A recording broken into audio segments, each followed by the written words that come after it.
We're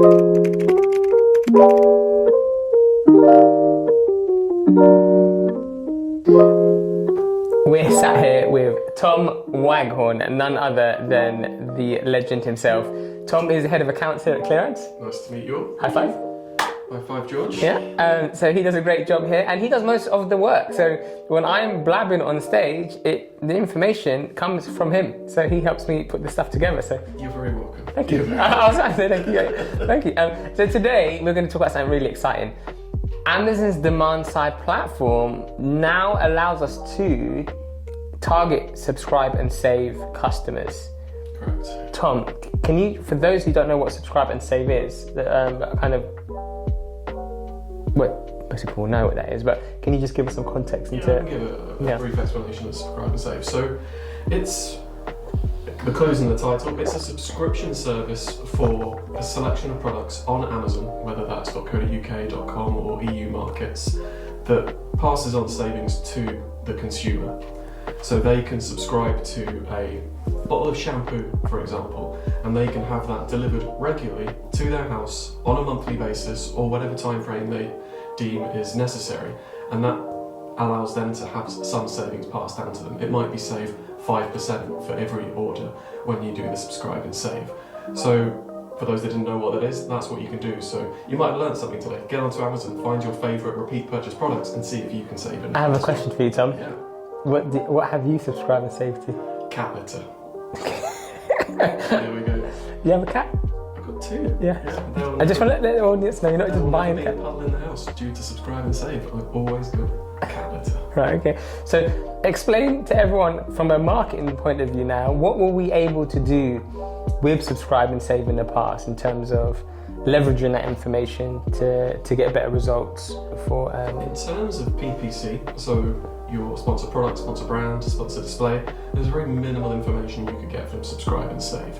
You could potentially go into brand metrics and analytics to see how many people are signing up, but it was the Amazon demand side platform, so the DSP platform, where it's programmatic advertising. We were able to see how many subscribe and save customers we were actually getting. Yeah.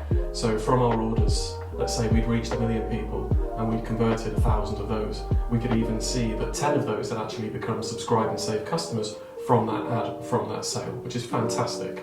It's information that we could pass on to the client, so letting them know not only new to brand customers, but how many of those have now decided to become brand loyal and actually subscribe to that brand. So it's consistent revenue for that client as long as they keep that subscription going, and the customer is rewarded by having that save section, so 5, 10, 15% off of every order. Awesome. So now that we have the subscribe and save option through the DSP, how does it work and what does this mean for us? So very recently, and I'm talking very, very recently, within the last few weeks, Amazon on DSP have allowed us to build audiences around subscribe and save. That was something that we couldn't do. We couldn't really leverage that information outside of knowing that we were building a loyal fan base for that brand. So I can now build an audience for subscribe and save. This means it's building up a whole list of people who've actually subscribed to that product or that group of ASINs that I'm bundling up together. So the first things that came to mind of what we could do with this is not necessarily how we can leverage it to make more money, but it was how can we save money within the platform. Yeah. I can go through my retargeting campaigns, my cross-selling campaigns, and as well as negate purchases, so I don't need to advertise the people who purchased it, I can also negate those subscribe and save customers. I don't need to retarget to those people who are already regularly purchasing my product on that subscription model. Yeah, can I just add? Yeah. On top of that, if we created an audience of anyone who's purchased and is likely to purchase again, we can now exclude as well, can't we, the subscribe and save audience. So what we're doing is we're targeting people who've purchased before, they haven't subscribed and saved, and they're gonna be likely to purchase again, so we can encourage them to buy again. So that again is another... Essentially encourage them to subscribe and save. Yeah. And until they do subscribe and save, they just can be consistently retargeted. Yeah. And when they do subscribe, they're automatically put into our subscribe and save audiences so that we're not wasting that valuable money. Yeah. And it also works on the cross-sell side as well. Okay. So if I'm trying to sell product 1 and I know that someone has purchased product 2, yeah, I can make sure that I negate the people who've already subscribed to that new product that I'm trying to advertise. Can you explain to everyone how you'd know if someone's purchased product 1, what purchased product 2? Now, just so you guys know, he's not a psychic. So how do you know this information, Tom? By building the audiences. Yeah. You can go into the audience builder, you can put in any ASIN you want to a purchase order or reviews or a search, and now subscribe and save. So I can build an audience of anyone who has purchased product 1 and even product 2 and just add that as a negative audience to any order. And now I can do the same with my subscribe and save. Awesome. So ways to not use subscribe and save. Do not create an audience to subscribe and save and advertise the same product. It is pointless. If they're already buying it, don't serve ads to them.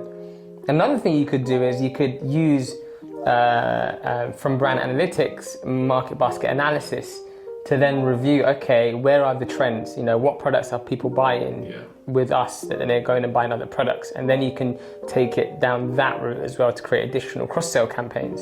So, and we've been running cross-sell for a while, and it's given us great results because you know that someone's bought a product and there's a chance they'll buy another product from the range.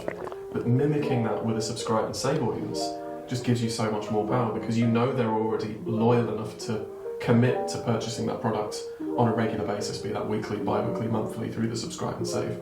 So you're more likely to get conversions from the rest of your catalogue if those products are relevant. Let's say they're subscribe and saving to shampoo, and you now show that subscribe and save audience your conditioner or your hair nets or other bath and toiletry products. They're more likely to purchase those because they've got brand loyalty. Yeah.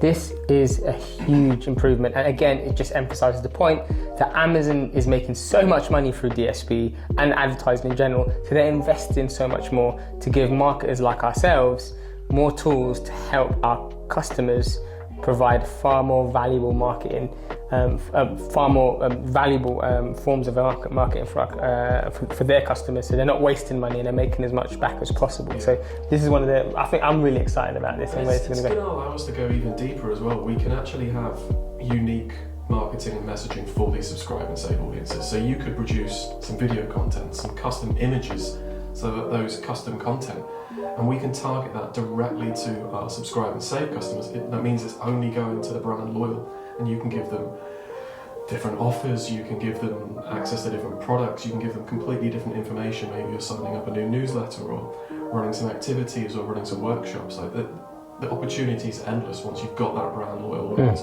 Rather than throwing it at top of the funnel or someone who maybe bought one product from you in the past, you know this is more likely to work and get engagement. Brilliant. That is subscribe and save, everyone. So let us know in the comments or wherever you've seen this video what you've subscribed and saved to. We're out. Peace. Bye.